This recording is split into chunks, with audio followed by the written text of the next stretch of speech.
Napaka-hypocrite talaga itong mga ito eh. Noong panahon ni Enrile, nakipag-coordinate, I was personally there, I'll have you know. Nasa NBI po ako noon with Mayor Lim. Maayos yung naging aresto kay Enrile sa loob. Ang Senado, nandun pa sa yung National Museum ngayon. Noong panahon ni De Lima, nandun din ako. Kasi kami po yung nag-file ng kaso against De Lima. Humingi si De Lima ng 2 araw sa loob ng Senado to tie up loose ends. Ewan ko kung anong loose ends yung itatie up ni Laila nung panahon yun. Hindi ko alam ha. I don't want to speculate. Pero pinagbigyan po, walang pumasok at nagpumilit na, uy, may warrant kami. Local warrant pa yun ha. Yung kay Enrile, local warrant. Yung kay De Lima, local warrant ha. Noong 2018, si Trillanes, 3 linggo, nasa loob ng Senado. Ginawa na niyang Victoria Court yun. Ha? Nag-bed and board na siya roon. Kasi that was the time when President Duterte revoked the amnesty. Therefore, he was charged with rebellion. Local warrant na yun. Bailable pa, ha? Bailable. In fact, nag-bail si Trillanes, ha? After that. Pero, nataranta pa rin siya, nagtago pa rin siya sa Senado. Hindi rin nagpumilit. Sinasabi nila, berdugo si Duterte, ba't hindi siya nagpumilit na pumasok sa Senado para hilahin ulit si Trillanes sa sinturera, katulad ng ginawa nung Oakwood Mutiny. So yun po ang basis ng protective custody. Hindi pwede na ang Senado as an institution na pabayaan ang miyembro nito ay maging subject sa mga illegal na mga gawain dahil ang magiging impression sa taong bayan, kung miyembro mo hindi mo maprotektahan, paano mo poprotektahan ang pangkaraniwang tao, di ba? Yun po ang basis ng protective custody. Meron pong kailangang i-preserve the prestige, integrity, and sanctity of the Senate as a co-equal branch of government against intrusions by an executive that is grossly abusing its powers. Salamat. May ICC warrant. Okay, warrant. Granted, walang argumento dyan. Ang issue, may that be implemented in the Philippines. Bakit pumalag ang bagong liderato ng Senado? Okay. Laging sinasabi ng mga tao, may warrant eh. Dapat i-implement. Sabi nga ni Attorney Bobet, okay, granted na ang Rome Statute ay valid pa, assuming without conceding, ha? Hindi ko sinasabing totoo. Granting lang for the sake of argument para may pag-usapan lang tayo. Anong status ng isang tratado? Hindi po tarantado ha, sila yon. O, tratado or treaty sa legal system ng Pilipinas. Nakalagay po sa ating saligang batas at sa civil code, mga treaties na ratipikado ng ating Senado form part of the law of the land. Tama po yan. Doctrine of incorporation, doctrine of transformation. Ngunit anong level ng isang treaty? Ang treaty po na ratified, although part of the law of the land, ang kapantay po niyan ay Act of Congress. Batas po yan, statute. Hindi yan pwedeng manaig sa konstitusyon.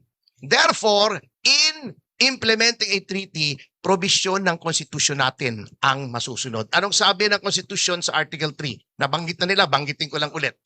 Section 1, no person shall be deprived of life, liberty, or property without due process. Section 2, the right of the people to be secure in their persons, houses, papers, and effects shall be inviolable, and no search warrant or warrant of arrest shall be issued except upon probable cause to be personally determined by a judge upon examination of witnesses, etc., etc.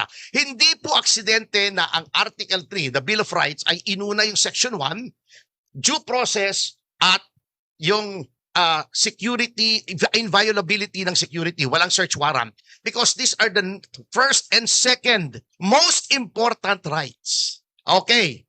Anong nakalagay po sa Section 2? Except upon probable cause issued by a court of competent jurisdiction. Anong court? Ditong court, syempre. Sapagkat walang karapatan ang ating konstitusyon na mag-grant ng authority sa ibang court other than our courts because it is a domestic document, a municipal document. Yan po ang very clear. Okay. Ano yung due process na sinasabi sa Section 1? What is due process? Due process is a law that hears before it condemns. Is there such a law? Dito po sa ating bansa. Meron.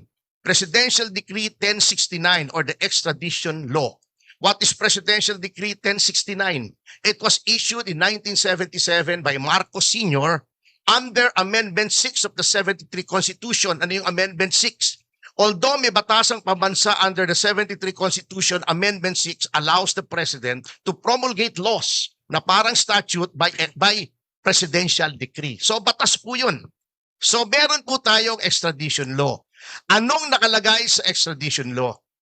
Before a foreign warrant may be executed in the Philippines, not just yung ICC, any foreign warrant, may proseso. Ano pong proseso? Sabi nga ni Attorney Bobet, maraming tumbling. Ito ang dapat sundin. Number 1, yung DFA ay susulatan ng proper agency in a foreign jurisdiction.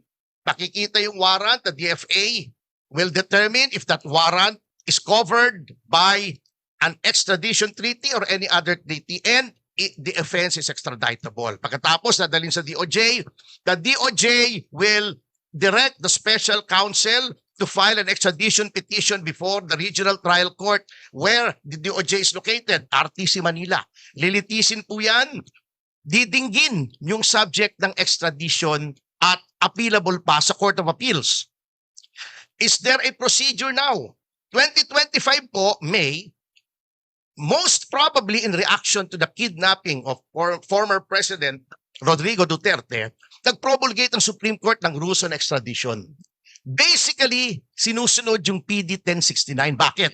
Because procedural law hindi pwedeng manaig sa substantive law. Substantive law, yung 1069, procedural law, yung 2025. Okay.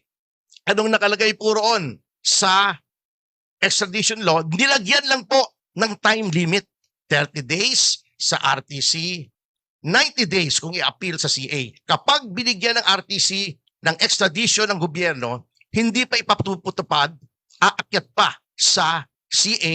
Pag nanalo lamang ang gobyerno sa CA, saka pwedeng i-extradite. That is the procedure because of due process. And any warrant should come from Philippine courts. Tama si Attorney Bobet. Kasi nga, may sovereignty tayo. Okay. Yung 9851, anong nakalagay? Nakalagay doon. Yung warrant ng foreign court may be implemented here subject to applicable extradition laws and treaties. Tingnan nyo kung hindi tama lahat ng sinasabi ko.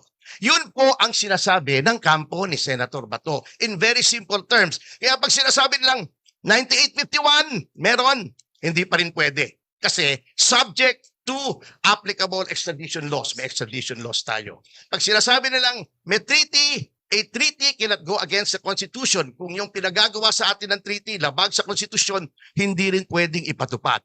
In closing, isipin nyo na lamang to mga kasama. Kung yung foreign divorce nga, divorce lang yun, hindi pwedeng ipatupad dito sa Pilipinas hanggang hindi nagkakaroon ng judicial confirmation. Judicial recognition of foreign divorce. Hindi naman nakaka-deprive ng liberty yung divorce. Nakakabigay pa nga ng liberty, di ba? Hindi pwedeng ipatupad dito sa Pilipinas. Divorce lang. Arrest warrant pa kaya. That is the basis of protective custody. Ang Senado bilang institusyon has the right to protect its members against illegal laws. Not because only that they are members of the Senate, hindi dahil mataas ang katungkulan nila, but more fundamentally, because they are citizens.